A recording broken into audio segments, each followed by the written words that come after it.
Welcome to the WHHI-TV Daily News. Yes, it's hot, but it's still beautiful in the Lowcountry. I'm Betsy McDaniel, and here are today's headlines.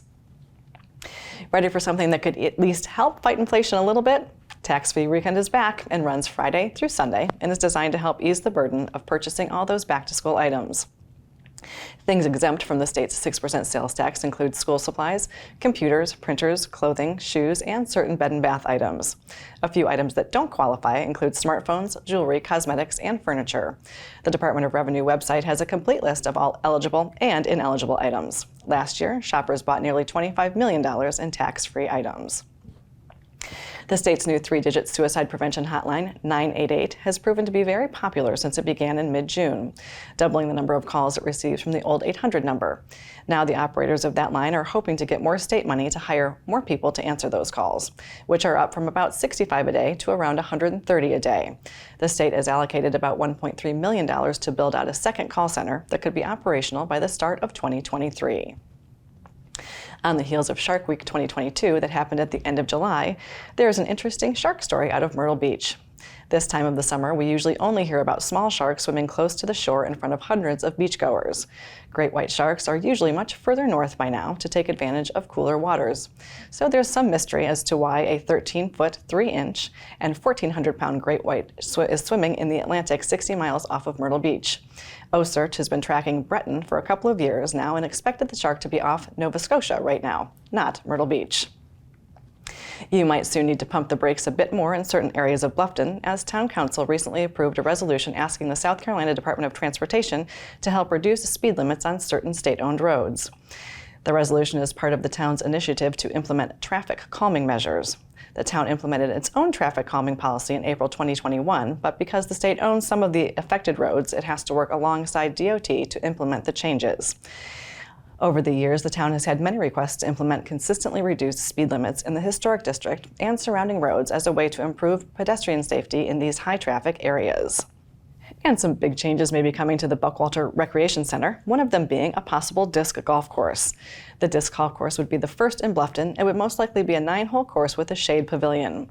Other Lowcountry courses include one in Hardyville's Sergeant Jasper Park, 2 on Hilton Head Island, and 1 in Beaufort. Bluffton and Beaufort County are also seeking town approval on a few other changes, among them replacing some baseball fields with new soccer fields and a planned tennis center at the southern end of the property. The center is owned by the town and operated by the county, and currently includes a soccer complex, an outdoor skate park, and an indoor facility with a weight room, track, and a basketball and racquetball courts. The media sources on your screen will have more on these and other stories, and we would love for you to like us on Facebook and follow us on Instagram at WHHI-TV.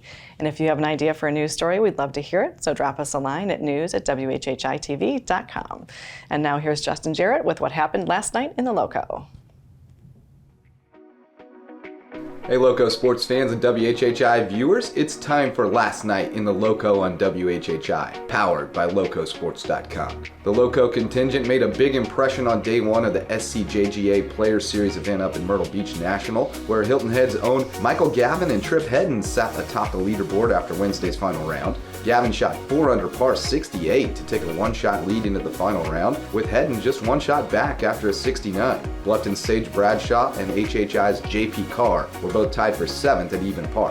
On the girls' side, Hilton Head's Harper Hedden was tied for 3rd and 9 shots off the pace, set by Ella Kate Barnett from Gallivan's Ferry. Final round was today. Not much action Wednesday for the Extra Mile Club track stars competing at the AAU Junior Olympics in North Carolina. Hampton County's Makai Davis was the only EMC Tiger in action, and he had a great showing in the 17-18 triple jump, placing 12th in the nation with a mark of 45 feet, 5 3/4 inches. And before we go, a little public service announcement. If you have a little one who wants to play baseball this fall, it's time to sign up. Early registration for Fall Rec Baseball closes Friday in Bluffton and Beaufort, so you'll want to get signed up today at bcscrec.com to avoid a late fee. And you have until August 26th to sign up on Hilton Head at hhba.org. For Loco Sports and WHHI, I'm Justin Jarrett. Until next time, go Loco. Thanks, Justin. Now let's take a look at that weather with Maria Soden. Thanks, Betsy. All right, so taking a look ahead, Friday's going to be partly cloudy in the morning, then we are going to see scattered thunder showers throughout the afternoon throughout the region. Hilton Head's going to have a high of 86, a low of 78. Bluffton's going to have a high of 88 and a low of 77. And Beaufort's going to have a high of 89 and a low of 77. The sunrise for Friday is going to be at 6:40 and sunset's going to be at 8:16. Taking a look at the beach tides, low tide's going to be at 10:19 a.m. and high tide's going to be at 3:44 p.m. Taking a look into the weekend, Saturday is going to be partly cloudy in the morning, then we'll see scattered thunder showers throughout the afternoon.